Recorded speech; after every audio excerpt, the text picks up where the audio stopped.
We are going to start our program. The last time that this event, I'm sorry, can you guys hear me okay? Yeah? Okay, good. The last time that this event happened in person, I heard it was in 2019, so it's nice to be back, right? Yes. Welcome everyone to PJALS' 8th Annual Benefit Luncheon. It's a great crowd, and it's good to see many familiar faces and new faces today. My name is Isabel Mascot. I am the Vice President of Business and Finance Affairs for Nuestras Raíces Community Center. Some of you guys know as HBPA, the Hispanic Business Professional Association. And I am honored to be the MC for today's event, especially because PJALS was actually one of the first organizations that opened doors to me when I came to Spokane, and I felt very, very safe. Thank you to this organization. So thank you for being here today. At this time, I would like to thank our community partners for their support of this event: Enatai Foundation, Empire Health Foundation, Community Building Foundation, ACLU Washington, UFCW 3000, Western State Center, CARE Washington, Smith Barberi Progressive Fund, Riverwind Ridge, Spokane Regional Labor Council, and Deb and Phil Saboda. Thank you so much. A special thanks also goes to all the table hosts, the volunteers and videography team. Thank you.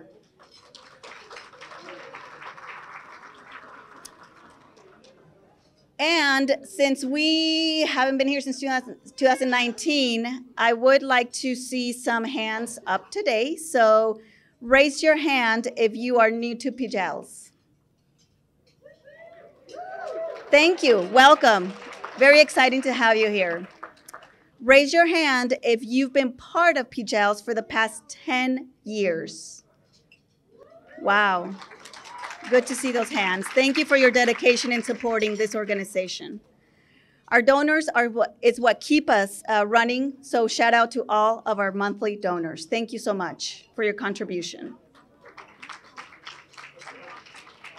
And lastly, shout out to the people who are active with PJALS. Without them, there's no PJALS.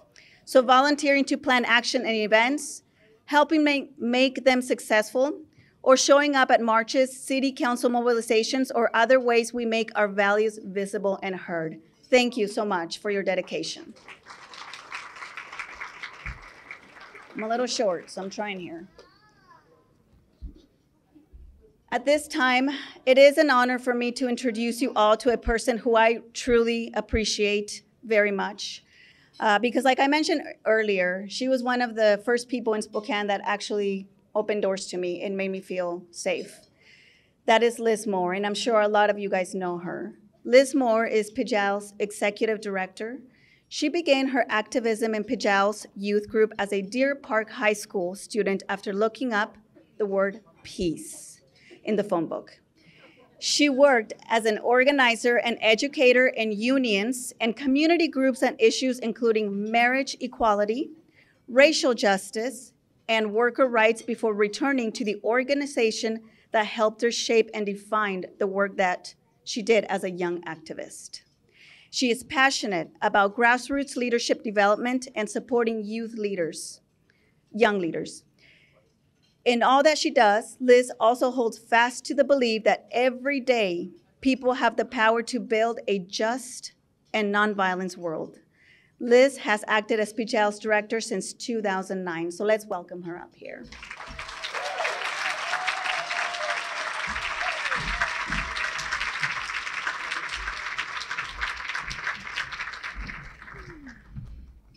Thank you, Isabel.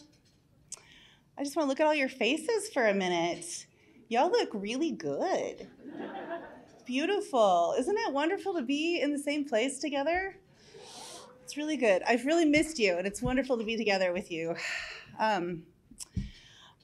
We want to begin by respectfully acknowledging that we are on the occupied traditional lands of the Spokane people who have stewarded this land since time immemorial, and we offer our respects to elders both past and present.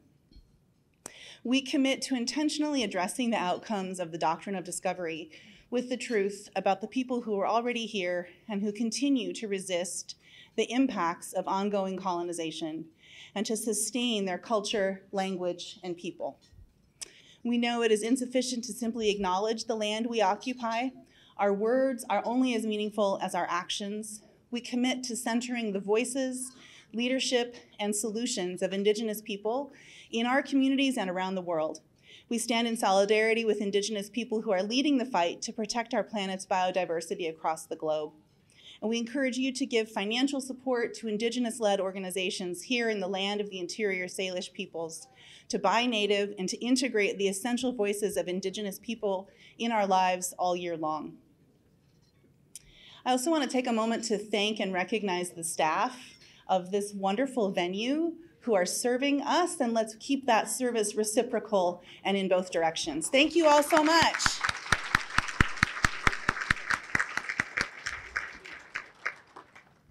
So our theme today is Weaving Connection, Building the Power of Community. In our Peace and Justice Action League community, we know everyday people can accomplish extraordinary things together. We've been doing it together for almost 50 years. Our theory of change shows in the practice of our members and partners who collaborate in committees and coalitions to identify shared goals, develop strategies, mobilize through collective direct action to educate and pressure policymakers, as we say, to see the light or feel the heat, to win policy change and to shift power. With our partners, we build a cross-racial, intergenerational, all-gender, rural-urban, bottom-up movement centered on the leadership of impacted people.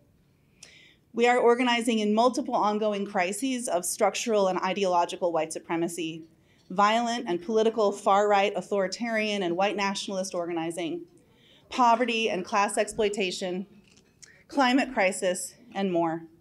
We face a tremendous resource differential when we take on the criminal legal system, the fueling of white nationalism by politicians and the powerful and prosperous, and the political and cultural structures of militarism and imperialism.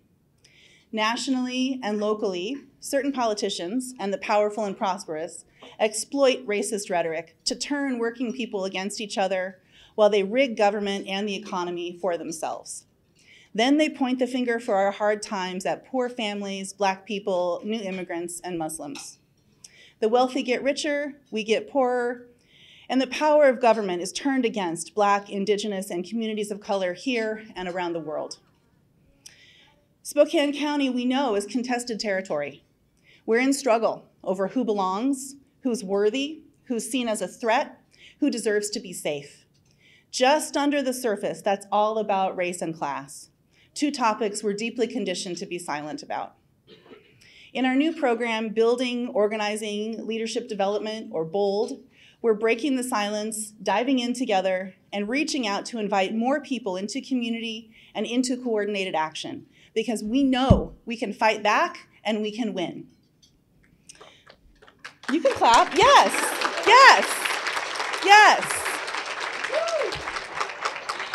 Together, we are rejecting messages of racism, fear, and division from the prosperous and powerful to join together with people from all walks of life so we can ensure all our communities get good housing and better schools, not more barbed wire, and more jobs, not more jails.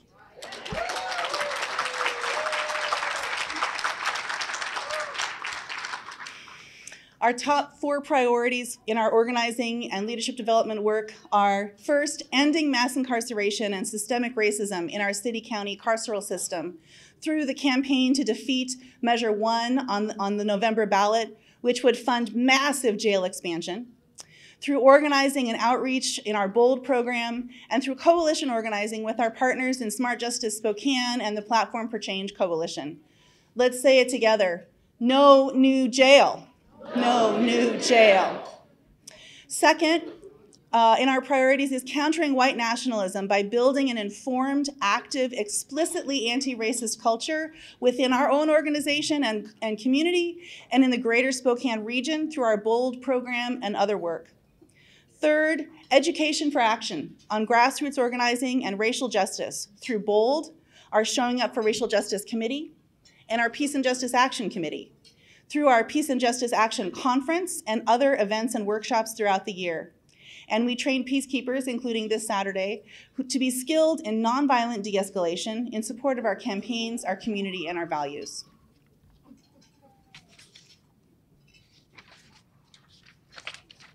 And finally, what's very dear to my heart because it's how I came to PJALS, our Young Activist Leaders Program supports the next generation of leaders, the current generation of leaders, actually, of young leaders in organizing and empowering youth as leaders in PJALS.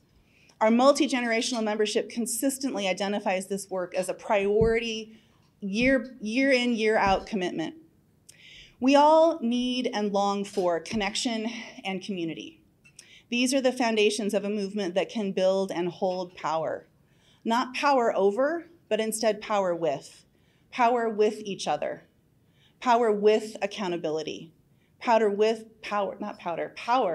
sustainability and care. Power with healing. Power with love. The only way we can create it is together. And on that note, I want to thank the table hosts who brought us all together today. The most beautiful group of table hosts I've ever seen. Thank you all so much. And I'd like to introduce two people who are new to our staff team. Bex Matthews is our digital organizer. Where is Bex? There, oh, in the back working. That's where Bex is with the camera. Bex is our digital organizer. It's been a dream for a very long time to have full-time communications staff, and as of this last month, we do now have one full-time communications person, and it's Bex. So if you follow PJALS on social media, or if you've seen our website or our print newsletter, or the beautiful programs on your table, you've seen their beautiful and creative work. Thank you, Bex. You do great work. We love you. And I'd also like to introduce our new community organizer who will join our staff team next month, Union Carter, who's over here.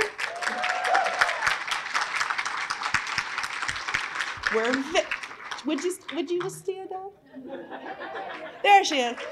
Yay.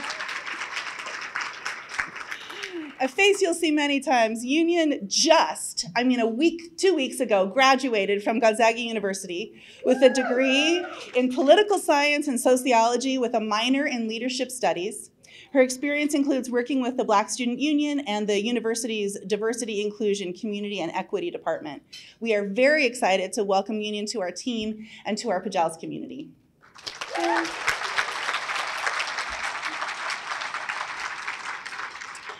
This summer, as you probably already know, we are saying goodbye, or see you in a little while, to two people who have been important members of our staff team. As youth organizer Sarah Hegde graduates from high school and launches into the world, and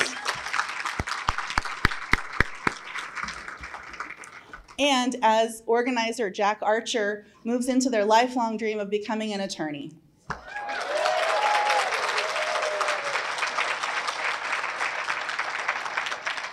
It's really been a very important gift to work with them and to know them. They're both, I can't make meaningful eye contact with Jack because of this podium, but they're both, hey. They're both just absolute, the phenomenal quality of this staff team just is unmatched. All you other organizations have great staff too, but really, really, I'm just saying, it's amazing. I want to congratulate both of them for their fantastic work and for their trajectory, thank them for everything that they've done, and to be very clear, you don't ever leave the PJALS community. You might just have a different role in it, but we're always together. We're always together. All right. And then finally, I'd like to thank our fantastic team who's been working so hard to make this event happen, particularly our development director, Shar Lichty, who just came into the room at the perfect time. There she is.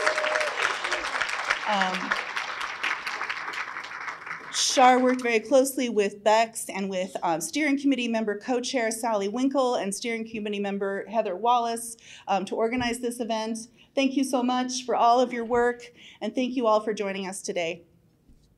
Now, this was going to be the part where I was going to introduce Chantel Jackson as our keynote speaker, but unfortunately, she is not feeling well at all.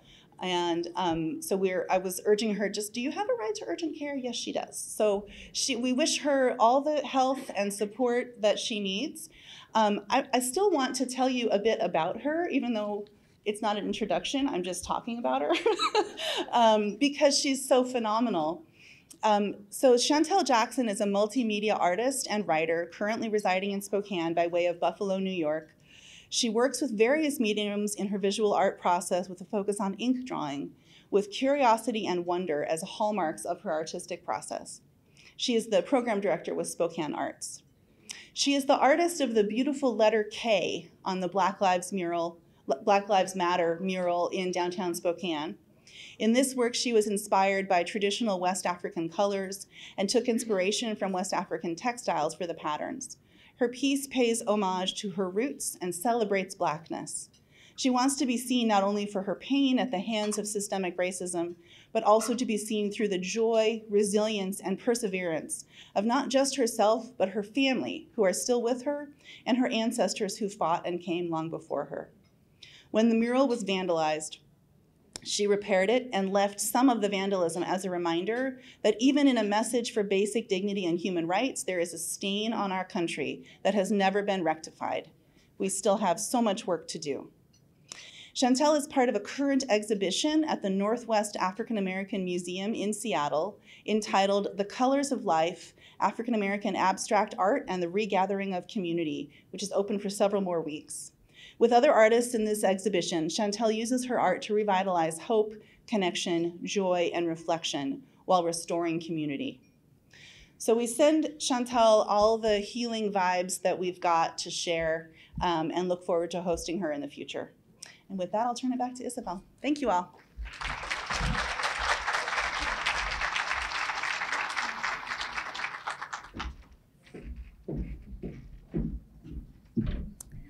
All right. I actually had the pleasure to listen to Chantel last night, her speech, and it was very inspiring. Sad that she's not here today. I hope she feels better, but it actually hit home for some of us Latinas too. So if you ever get a chance to connect with her, please do so, because it was very inspiring. Speaking about inspiring, at this time, we are going to share with you a short video that shows what PJALS stands for, and to show all the amazing and hard work that has been going on throughout the years to ensure that our communities feel safe and protected. I hope that you enjoy this short video.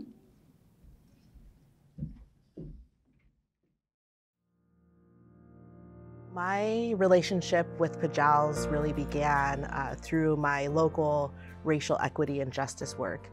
And several years ago, it seemed as though PJALS was one of the few organizations that was actually taking a historical and also looking at like the current realities of racial inequities across the nation and also locally. PJALS was willing to have conversations around how white supremacy was showing up even within their own organization, the willingness to be honest and transparent around how white supremacy shows up in even the good work we are trying to do, and what are the intentional ways and practices we need to adopt in anti-racism. Been a member of PJALS for many years. I got the opportunity to serve on the steering committee. It was in 2020, which is the beginning of the pandemic. I was really surprised at how much PJALS could accomplish during the pandemic.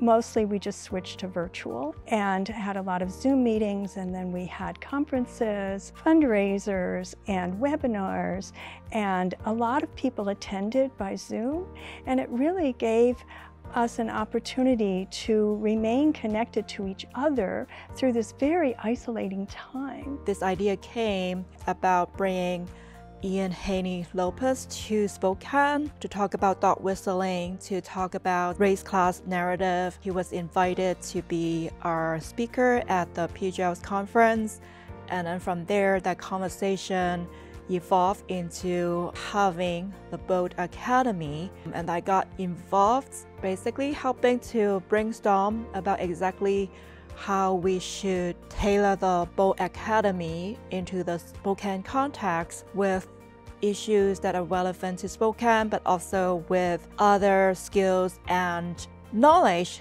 that our PJALS community might benefit from. The goal of BOLD is to give participants the tools to look at the problems from a different perspective and to talk to our neighbors and our community members about issues that are important to all of us. What we have been doing is going door to door, talking to people, what we call deep canvassing. So we're having deep conversations with people. Right now, the conversations are about the No New Jail campaign or No Jail expansion campaign. PJALS' willingness to help people see how issues are interconnected and how we as folks that are impacted are also interconnected. I think it was Audre Lorde who said, like, we do not live single issue lives, right? And PJALS really lives that out by bringing people together to say, like, how are the issues we are dealing with interconnected? How is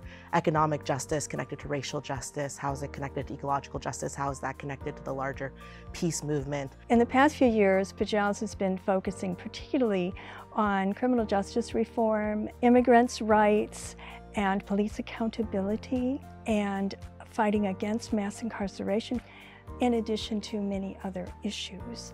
One of the key roles that PJALS plays in Spokane is to demystify activism, bring the backstage to the front so that people understand that there are all these planning, there are all these time and efforts going into organizing. PJALS has been growing in numbers of members and in our ability to reach out to the community. And what we try to do is to both be proactive and also to respond to issues, to events, to policies, particularly that affect oppressed peoples and marginalized peoples, both locally and throughout the community. And I think that's a really important part of what has driven PJALS to efforts toward peace and justice over the last 45 years. And weaving connections now and in the future is really to continue to create space for us to dream and practice at a smaller scale the kind of community that we want to belong to and create at a larger scale. The communities that we dream about that are just, that are safe, that are liberated, that are also fun and full of pleasure and good food and community. I want people to recognize that nobody was born to be an activist. People sometimes get intimidated thinking, well, I don't have the skill set, I don't have the personality, I don't have the charisma, when a lot of the work that you see all these activists do is the outcome of many years developing the skills and acquiring the knowledge and learning by trial and error. The work that's necessary for the world that we want to create, like, we have to be willing to make mistakes and have a community that's willing to be accountable to the communities most impacted by structural and systemic oppression. I believe PJALS has what it takes to continue to foster and build those relationships and to show others in our community what that looks like, and just to practice out loud and to continue to be vulnerable and transparent and be an organization that we can be proud to belong to. I really like the idea about how ordinary people can come together. It is the ordinary people who are the backbone of a social movement. They are the backbone that actually bring about social change instead of just the charismatic leaders who are up front. And I think this is why weaving connections is important. It is why building community is important. And I really appreciate the work that PJALS has done on that.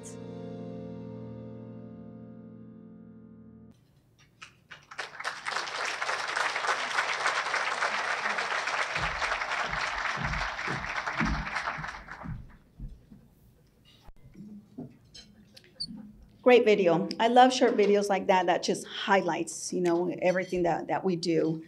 Thank you, Sally, Michela, and Puyan, and a very special thanks to Francis Grace Mortel, the fantastic videographer who created this lovely video. So one more round of applause for them. Thank you.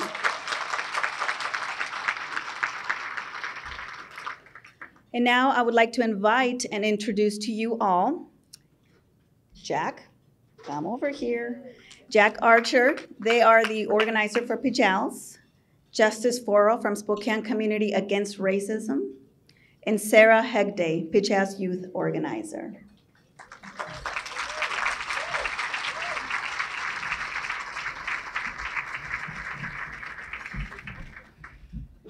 Wow, hello everyone. It's good to see your faces. It's good to be back in person, and also a little strange, right? Some of us have forgotten how to do this. Let me pull up my speech on my cell phone. This is my second PJALS benefit as a member of the PJALS staff team. And as many of you already know, I'll be leaving my position here at the end of July to continue my education at Gonzaga University School of Law.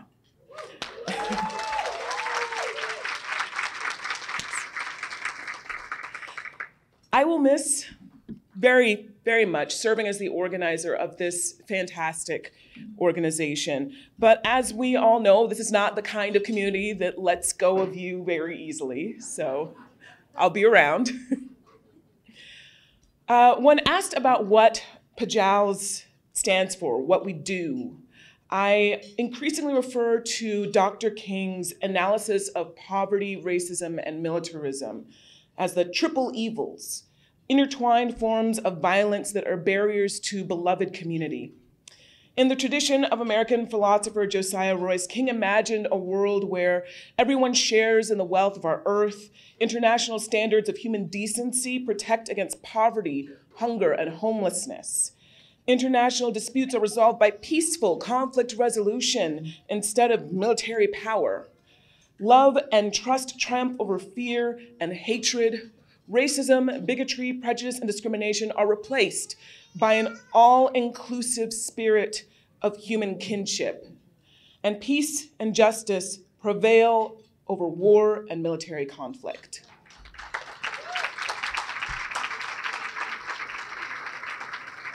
There are so many people who share this vision in Spokane.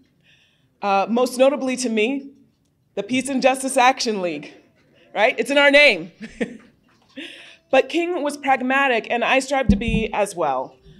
This community isn't composed of hordes of idealists. I gotta watch my kiddo walking out for a second here. I'm talking, baby, I'll be back. This community isn't composed of hordes of idealists tilting at windmills with dreams of peace and good intentions. No, it's a community of strategic action, one that understands that change is effected through power. See, King also wrote that one of the greatest problems of history is that the concepts of love and power are usually contrasted as polar opposites. He writes, love is identified with a resignation of power and power with a denial of love. What is needed is a realization that power without love is reckless and abusive, and that love without power is sentimental and anemic. Power at its best is love implementing the demands of justice, and justice at its best is love correcting everything that stands against love. In the nearly 8 years I've been involved with PJALS, this community has shown me what can be achieved when everyday people seize their power and leverage it to build peace and justice on a large scale. Whether it's through solidarity with immigrants and Latinx people against Show Your Papers ordinances, or stopping, again, the expansion of our systemically racist and classist county carceral system, the Peace and Justice Action League of Spokane shows up. That's why I'm going to law school. I want more tools in my tool belt to build the power of my community towards our shared vision.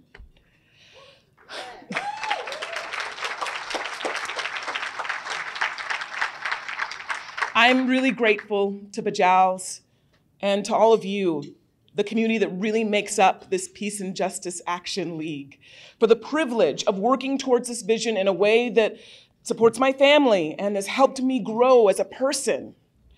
I look forward to the many ways this PJALS community will continue to afford me opportunities to build beloved community.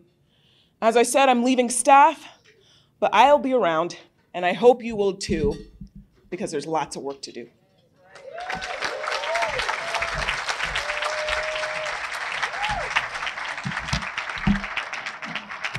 All right, let's bring it down a notch. My speech is not as good. I wasn't kidding. Hi, my name is Justice for All. I'm the operations director for Spokane Community Against Racism. What can I say about PJALS that hasn't been said before? Well, I'll start with a few things that I'm proud to know that Peace and Justice Action League does for Spokane. PJALS believes in passing the reins onto new, young, and growing activists, while branching the knowledge of organizing practices, history, and tradition to our community. Together, PJALS and SCAR, Spokane Community Against Racism, have been able to shape how we address the growing concerns of our community and foster the growth of individuals from activists to organizers. Together in our partnership, we have worked to make Spokane more anti-racist and worked to have a more equitable and accountable criminal justice system. Should we say no need jail again? No need jail. I didn't cue that up right, sorry. But together we have reshaped how activism gets things done in Spokane, and it is working. But for me, it's hard to separate Jack Archer from PJALS and Justice for All from SCAR. And within our allyship, there is a comparison and manufactured rivalry. Because to me, Jack Archer is my successful sibling, well-spoken, professional, and on their way to becoming a lawyer. No, nothing for that one? All right. Well, that's a laugh, not a clap. We'll get it. We're working the audience here. It's all right.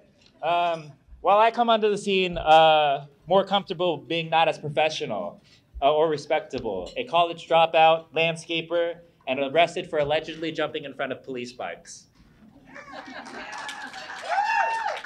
And it's weird to see how much we've influenced each other's work. Me becoming more respectable despite my unprofessionalism, and Jack learning the way of the bike matador.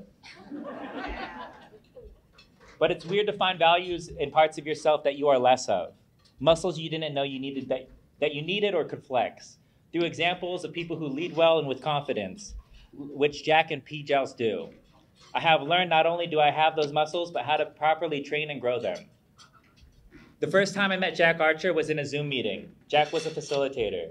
It was a well facilitated meeting. I didn't know you could follow a schedule, make everyone feel heard, and then get people to follow up on assignments. If you had the pleasure of witnessing Jack soar, you know how inspiring it is to know that you yourself are capable of. And a group like PJALS believes in fostering the growth of people like Jack Archer shows that PJALS recognizes those activism rock stars and gives grounding to them. And as a PJALS partner, I feel the same belief and foster of growth in my own work and accreditation that I don't find in other parts of the community. For example, they invited me to speak here as a featured speaker. Last time they asked me to speak, I gave a speech about fighting and why it's important for growth. And don't get me wrong, when I said fighting, I meant physically. So I was surprised that I was asked to speak again. But it wasn't surprising that they asked to hear my speech first. There was 2 rehearsals. Kidding aside, the truth is PJALS is not only a community partner, but they are an extended family, as they would be one of my first phone calls from jail if they aren't sitting in a cell next to me. And if you don't know, PJALS does have a history with civil disobedience. PJALS and Jack I'm almost done. I got 3 minutes, not 5. PJALS and Jack have taught me to be more a thoughtful organizer in person, how to plan more effective actions, and in part taught me that not all actions need to be effective because every action is community building.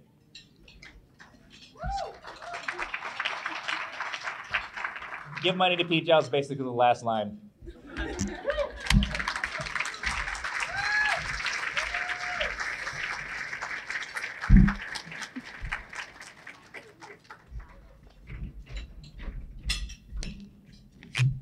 Oh, new batteries. Nice.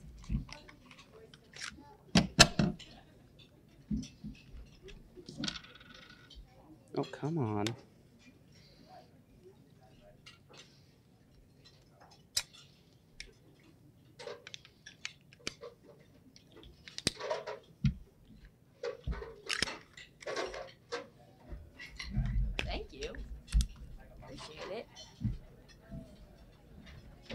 Hello?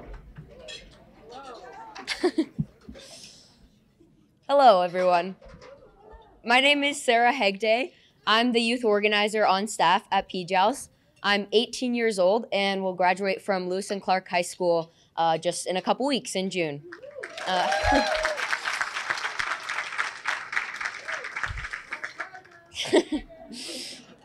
I first got involved in PJAL's Young Activist Leaders Program, or YALP, as a participant when I was in 8th grade, so almost 5 years ago now.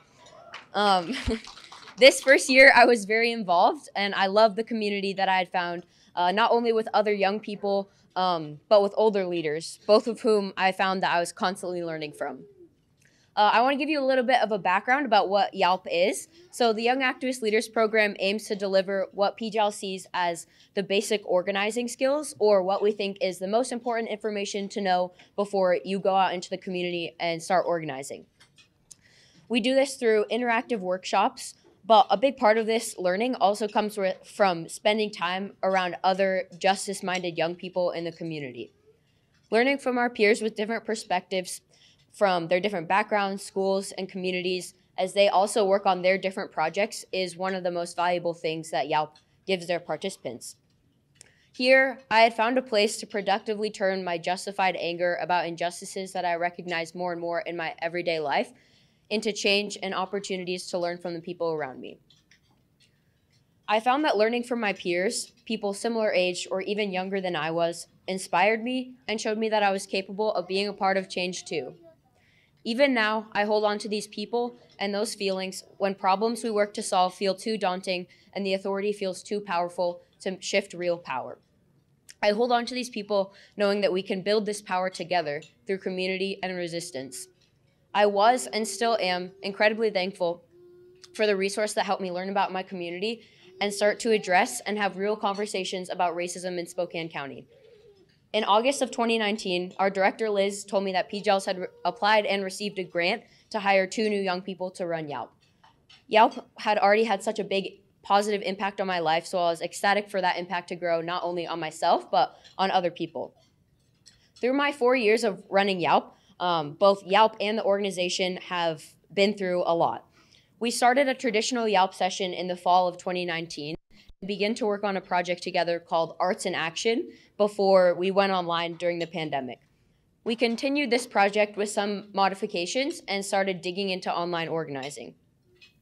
Then, after finishing this project, we decided to do a content-only summer session of YALP, which produced a record number of 50 signups with peak involvement during the summer of 2020.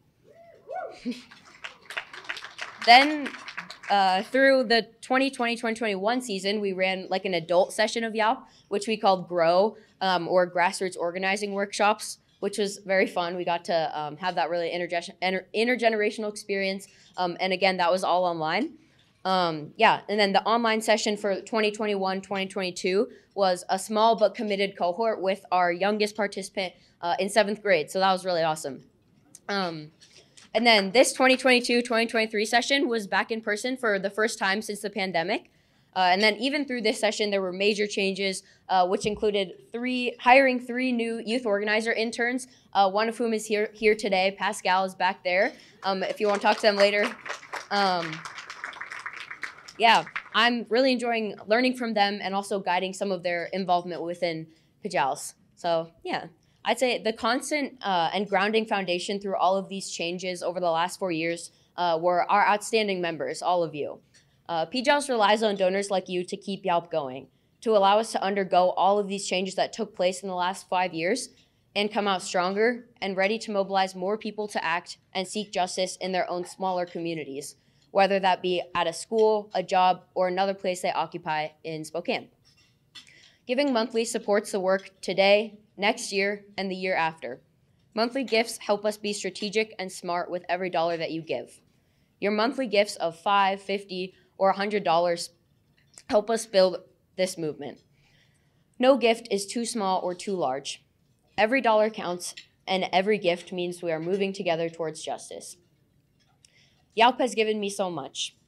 The people and the cause have been my one constant through high school. I have met so many important people in my life through this community, including my best friend, leaders I will look up to forever, and people who taught me that this work is long-term, difficult, and essential.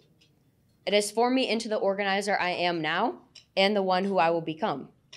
Because of my involvement, I am now sure that I would have to pursue this work forever. I know that I am not the only one who has gained these experiences and knowledge from this organization, which is why I hope you consider donating whatever amount you can today. Every gift counts, and every gift builds community. Your impact is truly felt every day, and we cannot thank you enough for that. I deeply thank you for your time and community the last 5 years.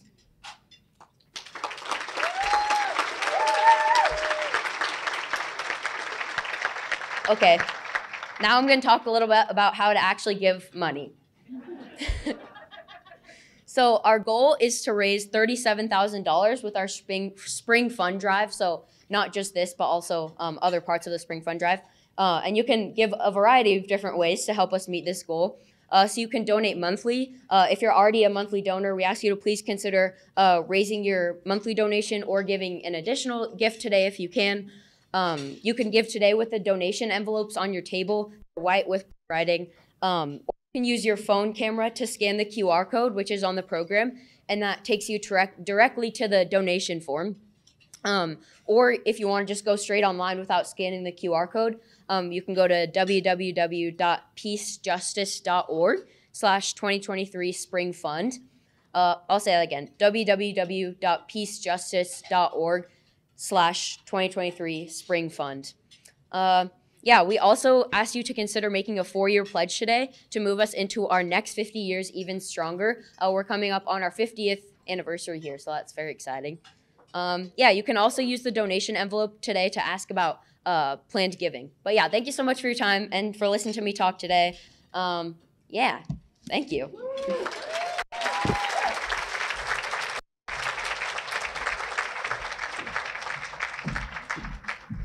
Money, money, money. Yeah, I work in finance, and that's my background in accounting. So I'm all with Sarah today. Give us the money. That's all I'm going to say. Give us the money. Thank you, everyone, for being here today. Like I said, we are a little short because our keynote speaker was not able to make it. So just take the time to maybe revisit with each other again, reconnect. And we thank you all for being here today and for everything that you do. I know a lot of you guys do a lot of work in the community. So thank you for your dedication. And I really do hope to see you guys here next year. So thank you.